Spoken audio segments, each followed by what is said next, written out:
Welcome to another episode of the Global CTE Podcast. I am here with my friend, Mrs. Fawn Hall. Listen, ladies and gentlemen, we are in for a treat today. Let me tell you about Fawn. Fawn is the director of Western Statewide CTE Consortium at Western Dakota Technical College, okay? She's also the South Dakota ACTE Administration Division President.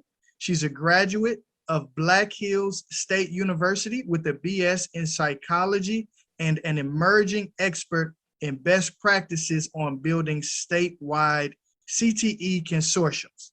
Her personal mission is to positively impact the lives of others personally and professionally. Fawn, welcome to the podcast. Thank you for having me. I'm so excited to be here. Yes, absolutely, absolutely.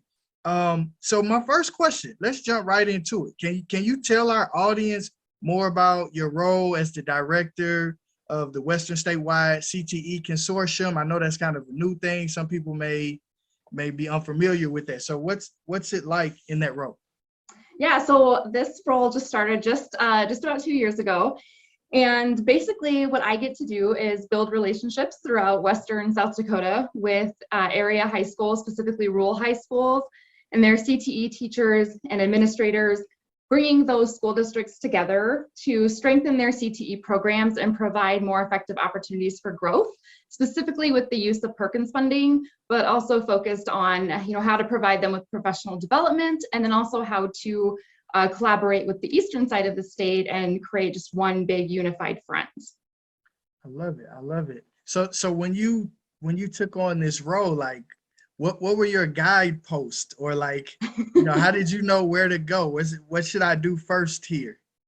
So that's a great question. So funny little story, when the job posting came out, I was reading through it, and I didn't have a background in CTE at the time, but there was a lot of emphasis on making connections, collaborative efforts, relationship building, and I thought, I can do that. That is totally me. So that's why I applied for the job. And then, so my guideposts were basically, this is what we want to happen. We want to bring these school districts together. We want them to use one large bucket of funding. And we want to make sure that we can provide opportunities for our students to get back to their communities should they choose to afterwards. There wasn't really a lot of guidance after that because it was a brand new position. This just came out with, part of Perkins 5. And so I was told to do whatever I thought was feasible to make that happen. And so I knew with relationship building, I'm a big believer that you have to just jump in and start introducing yourself, meeting face-to-face, making those phone calls. So that's what I did. I just put myself out there immediately with these schools I was going to be working with and let them know who I was, and really listen to them as far as what next steps we needed to take. I love that. I'm curious. So here you are in this role, and you're reaching out to schools around their Perkins funds. Like, how did they, before the consortium started, how did schools receive their Perkins funds versus how they receive them now as a part of the consortium? Sure. So before, there was these smaller consortiums that weren't considered statewide. They were just individually housed within, maybe 4 or 5, sometimes 6 districts or so in the rural communities. And so they would receive kind of the same pot of money, essentially, based on their student population and needs for their CTE programming. And then we also had standalone districts in the state. So the larger school districts you think about that can kind of hold their own, they would receive just their own allocated part of money, like with almost any grant. With the creation of the statewide consortium, the whole point there was to bring together a larger pool of districts so that essentially all of these smaller districts had access to a lot more funding. So you're going from, a smaller consortium of maybe $15,000 between 4 schools, and now we have 20 schools that have access to almost $200,000. It's a huge increase. That's so awesome. And then it also sounds like it's just a more efficient way of leveraging the resources across those school districts. So are there some, I'm curious, as now it's grown, what are some of the innovative or best practices that you've used in leading the consortium? Absolutely. This is one of my favorite things to talk about, actually. So bringing people together is a huge passion of mine. And so one of the things that we have done is we have like a centralized CTE point of contact list for each district throughout the state, but specifically in my consortium. That contact list, for example, is then shared with all of the schools in my consortium. So if we have a teacher in, that teaches a welding class and they're looking for what's another school doing or what's happening in another community, what equipment should I be upgrading, they can go ahead and make that connection without having to involve anyone else, but in a more inviting way, because we're also bringing these schools together multiple times a year. So they're not totally separated hours and hours apart where they simply know each other exist, but rather they're sitting in a room together and having these conversations with me as the moderator. So I'm kind of guiding these discussions so they're not just left on their own floundering.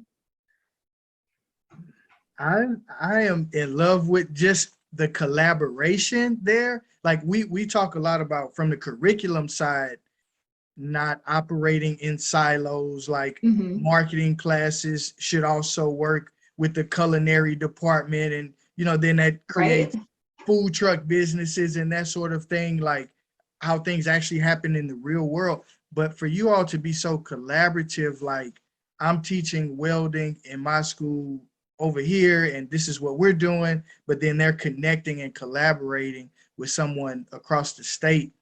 That's really powerful. That is really powerful. And I think that's a great example of best practices. What else do you have? Like, but so you have your communications list of who's doing what and they can share and reach out on their own. But what else do you have in terms of innovative best practices for your consortium? Yeah, so we are actually in the process right now of it kind of expanding into a broader sector of understanding the economic development piece beyond just the CTE programs, but how that actually impacts the community. So we're actually in the process, as I mentioned, but we're going to be hosting economic development officers throughout Western South Dakota. They're going to be here along with all of our administrators and CTE teachers and some school counselors to help them understand how do we start these relationships with industry partners in these communities, and how do we sustain them, and then also provide guidance on how that ripple effect is impacting South Dakota's economy, and what also then needs to happen through a post-secondary trajectory. So going along the lines of what you're asking, something we're also currently in the works for that we're finalizing plans for this coming fall is the post-secondary institutes, the technical colleges such as Western Dakota Tech. We are going to be working with our faculty and offering professional development days specific to CTE teachers, where it'll be paid for by Perkins funding because it's under the professional development umbrella. And they will travel to the college for the day, and we will have the faculty and industry partners training them on the most up-to-date processes, equipment, things that they should be taking back into their classrooms for their students. Again, that consistency, so everybody's on the same page, the students are getting the best service, and again, all coming back to that collaborative effort of making sure we're consistent and running this process together. So you're just connecting the dots all across the state. I love it, from the industry to the community colleges, because that was going to be my next question. Actually, was like how do you see the role of like community colleges, or local colleges or universities in the role of like CTE and in education, like coming down to the high school and middle schools? I was just curious, like, what do you think is the role there? Yeah, so I'll start this answer by saying that I am the mom of a high school senior. So this is a very important area for me as she's kind of made the decision to decide where she's going in her own life. And one of the things that I've seen is that without that post-secondary involvement actually going to the high schools, and not even just the students, because a lot of times those high school students are listening to their trusted high school teachers, not someone that they don't know coming in from a college setting, if that makes sense. So I think for us to be able to go into that setting, to understand what it is that they're looking for, and to team up with these teachers who are working with these students day in and day out to say, here's what we have to offer, here's how we offer it, and here's how you could show it to your students. And then have those students get that experience from those teachers that they're familiar with. And those teachers can then say, hey, I went through training myself last week at Western Dakota Tech to be able to show you this new process or equipment. I think all around it creates just a much more circular approach and opportunities for the students, which is obviously our first priority, also for the post-secondary enrollment, and then for those high school successes. Those students aren't getting trapped in this idea that I have to get a degree as a doctor or a lawyer or a 4-year something, which nothing against those things, but maybe they're just more of a hands-on student and that's what they're going to excel in. Yeah, I'm seeing the future of education looks more like that in terms of like skill-based, and you're even hearing like a lot of employers, they're not so concerned about as concerned about the 4-year degree in some industries as, do you have these skills? And I think that's great what you're saying in terms of having that focus there. I am hearing from you though. This is something like really amazing, and I'm loving it, is your ability to communicate with stakeholders and organize stakeholders like across the state. What do you have to say about communication and leadership, and and like maybe just some advice for someone who finds themselves in a position where, like, I'm trying to organize people, whether it's through a consortium or just trying to get people on board, like for you just to take this thing over and like, hey, I'm fine, like let's get together and like let's share best practices. Like, what do you have to say about communication and leadership? I'm curious. Yeah, so I have a few things to say. The first thing I would say, which I think applies to all relationships in life, professional or otherwise, is you have to first ask yourself what you want to receive. What would make me respond to someone? And then you need to become that person. So when you do that, it kind of eliminates a lot of the other obstacles when you become who you want someone else to be. And then the other thing with that is also understanding that everybody has different perspectives. Everyone's perception, whether it's professionally in the education setting, in a leadership role, whatever it is, everyone's perception is based on their own life experience. And so when you remove yourself from taking things personally, or how am I going to look? How is this going to affect me? And you really just kind of remove the ego and the self-doubt, and you really approach every conversation from the angle of, how can I give to this person? What do I have to give in this moment? It changes the focus from being so worried about how you're presenting yourself and what you're saying to be able to understand that everything that comes out of your mouth or way you present is a gift. And if someone doesn't want to receive your gift, that's not the point of it. The point is offering the gift. And I think that is something that's really helped me in this whole process and getting used to this position and really making it my own, understanding that people are probably going to question me because I don't have much of a guiding post and I'm new to this. I didn't even know what CTE meant when I started my job. I was Googling like a madwoman. And so to own that as well, I think there's also the accountability piece of saying, hey, for example, my name's Fawn, I'm new to this role. I'm going to learn right alongside you. We're going to figure this out together. Really taking that team approach is absolute magic, in my opinion. I hope everyone was listening to that, because you really went there with like adding value, starting those conversations, trying to add value. And also what I just heard you say was the power in vulnerability. You know what I'm saying? Like being vulnerable about, I don't have all the answers, but we are aligned in offering the best services, the best education we possibly can to these students, and we're going to do this together. I think there's a lot of humility in that. And sometimes you don't always find that, whether it's out of insecurity. Sometimes when people get into leadership, they feel like, hey, I have to be the person to have all of the right answers, versus we are only in search of the truth. Wherever the truth comes from me, from a coworker, an industry person, or someone even like yourself, like you said, I think there's tremendous value in the fact that you came from outside of CTE, because then you bring fresh eyes. You bring fresh eyes to some of the problems, or to the solution. Right. Yep. I absolutely agree. I think that experience, the vast experience I had before this, definitely allowed me to see things a little bit differently, but also being able to offer things from that different perspective. Okay, so with that experience before CTE, I'm curious your answer to this. I've been waiting to ask you this. So I know because it's like just like you said, like those things add in value, the importance of communication and teamwork, some of the intangible things that I feel like personally are part of the reason why you all are having success with, or you're having success in that role. I'm curious your thoughts on gratitude.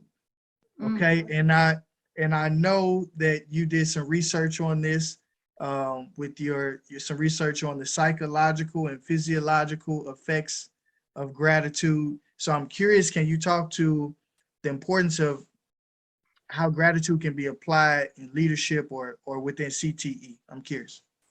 Yes.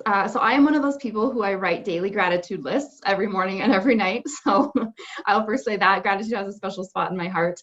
I think I'll start by saying it goes back to what I mentioned about giving gifts. So we have to really embrace where we're at in our lives at any point, and we can send that message out and focus on the professional aspect right now, that no matter what is happening in your life, when you can, go into these schools or have these conversations with these teachers, or you're bringing people together across the state, being able to recognize there's more going on than what's happening in my world. And I'm grateful for this opportunity and how I can give back, even if it's just sitting and listening to someone's idea. I think gratitude plays such a big role in success across the board. And it's not necessarily the whole idea, in my opinion, of, okay, how many things can I be grateful for? And you sit back and you're not really grateful, but you have to feel it. Like when I get to work every morning, and I'm pretty isolated in my position when I'm in my office, there's still this sense of like, I am so appreciative of the opportunity to get to work with so many different people. When I have to travel and leave my kids behind, and as a single mom, that's a little bit stressful. So I don't know where they're going to go sometimes. But when I have to travel and coordinate dinners for my teenager and stuff, it's really easy to get caught up in those moments thinking like, oh my God, I have to travel for work again. And then I remember, like, I love traveling. I love the opportunity. I love meeting new people. I am so blessed to be in this point in my life, and allowing myself to take that second to just feel that deep gratitude versus the inconvenience of what any position offers. On a leadership level, I just want to add as well that I've had management positions in several different fields in my life, and from different aspects. And one thing that I love about strong leadership is that it's not about being a boss or being a manager. It's giving people space for their own light to shine and providing them the resources to do that. It's not about making me look good as a leader. It's about me helping them be their best so their own lights can shine by seeing how I can model the shining of my light. Not to sound super cheesy, but I am very passionate about cheesy. No, it's not. That's why I wanted to ask you about it, because like you said in the very beginning of that answer, I can tell you operate in gratitude. Mm-hmm. And I feel like when you do that, you'll get better results in whatever it is that you're embarking upon. And you can see that whether it's professional, like seeing your work, being grateful for the opportunity to do the work, and saying like, my work is an opportunity and not an obligation. Right. Like that shift in thought. Like I get the opportunity to travel across the state. Like those are powerful ways of looking at what we're doing, and seeing the glass as half full versus half empty. Like I personally, I'm with you 100% in terms of the gratitude. If we add more gratitude to our day, then like even for the little things, like I'm grateful I woke up this morning. I'm grateful for my coffee. Right. Yeah. Up to like the bigger things, like, oh, I'm grateful for this vacation I'm going on. But putting more gratitude in your day will help you see the world differently, instead of like locking into all the negative stuff. Like our brains are just wired naturally to see everything that's going wrong, but just saying like, hey, you know what? It's today's not so bad. It's a good day. It's good day. Yeah, I just kind of want to add to that. When people talk a lot about gratitude, I think it's common to start talking about all the things that are kind of easier to be grateful for, even waking up in your coffee. But something that's really helped me professionally, and especially building relationships with so many brand new people throughout the state, is also being grateful for those challenging conversations, for those moments where you feel like you are being questioned or doubted. Because I think that those are the moments where we have the opportunity to not prove ourselves, but to grow and to show that person our vulnerable side so that they tend to want to kind of open up to us more as well. So learning to be grateful for those challenging conversations that open the door for growth is probably the biggest area professionally that I think if more people open themselves to, leadership would just skyrocket in the best of ways throughout the entire world, if I might say so. I love that. Be grateful for the challenges because there are opportunities to grow. I say something similar to like my entrepreneurial friends is that it's constant problem solving. So be grateful, like be excited about the opportunity. Like what problems am I going to face today? Yes. You know, Yep. and knowing that, especially when you look back on maybe some challenging moments and you say, oh, wow, look how far I've come. So when you do face those current and future challenging moments, you're able to say, okay, I'll get past this. Like, let me just be excited or be grateful for this opportunity to learn from this no or from this closed door or from this person who's not necessarily feeling what I'm saying right now. But I agree. Absolutely. So, okay, let me bring it back to the consortium piece. What advice would you have for people in other states or in other regions who maybe they already have one or they find themselves in this new role or they're in the process of developing a consortium? What are your thoughts on getting started with something like this? Sure. So my first thought I'm going to say is embrace the fear and the unknown. And the second thing is to dive in. If you have to do some research as to what it is you're getting into, even as simple as like I had to do, where learning what CTE meant, learning what a consortium meant. Don't allow pride to get in your way and actually take the time to do that Googling, to ask those questions. And asking questions is a big deal. Don't be afraid to reach out to people and say, I don't know, but I want to learn. Can you help me? And then understanding the schools you're working with, the communities that you're working with as well, and understanding that, well, you are coming in with a lot to offer them, especially if you're in that kind of position. You have to believe that in yourself.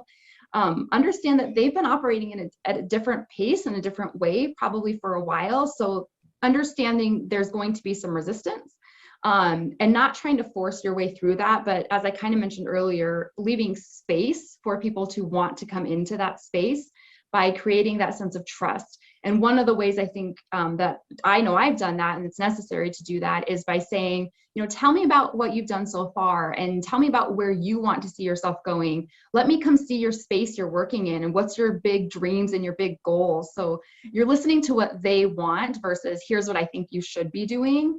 And then once you've done those kind of individual pieces, it takes some time, then that's when you start bringing those different pieces, those different schools, those different communities together, leading you to where I'm at now, which is understanding more of the industry side, bringing industry to those schools, bringing, the governor's office and economic development officers and post-secondary, where you now have so much of these strong individual relationships built that you can really start tying them together. You've built that trust with each individual entity and person. And so they're going to count on you more when you say, I really think that this is a great thing for you to try. Would you be interested in hearing about this if I brought this to your attention?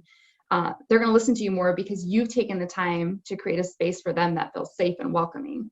So those would definitely be my first starting points. That's great insight. Thank you for sharing that, Fawn. So my last and final question for you: what is your vision for the future of career and technical education? My vision is to ultimately provide unlimited opportunities for any student in high school, but really just also any person that to give them hope that there is a career field that they can be passionate about and interested in that may not fit the norm of what they were taught is societally acceptable or culturally acceptable, but to find it within themselves to spread their wings a little and to try something they've never tried. Along with that, I would say is to really provide teachers and administrators and just the CTE realm as a whole with a sense of just a collaborative community that comes together, not in competition, but for the benefit of all involved, because it really can benefit everybody if you're doing it the right way. Wow. Fine. I could talk to you for hours. This was such a great conversation. You shared a lot of deep insight on the work you are doing in South Dakota, across the state. I'm excited to watch you on your journey as you grow from, where you guys at, like 50 schools now, or are there more? We're almost at 60. Wow. Yeah. Wow. 60 communities.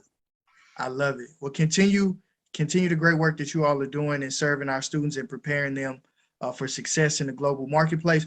How can people get in touch with you if they want to learn more from you? Yeah, so they can find me at LinkedIn. My name's pretty uncommon, so just Fawn Hall is probably the best way. And then they can also email me. My work email is fawn.hall@wd as in dog, t as in tom.com. And then those two avenues are probably the fastest and easiest way to get my attention professionally. Absolutely. Thank you, Fawn, again, and thank you all for listening. If you enjoyed this episode, share it with a friend. Find Fawn on LinkedIn. She's a joy to follow on there. And remember, you don't have to be great to get started, but you have to get started to be great. We'll see you on the next episode. Peace.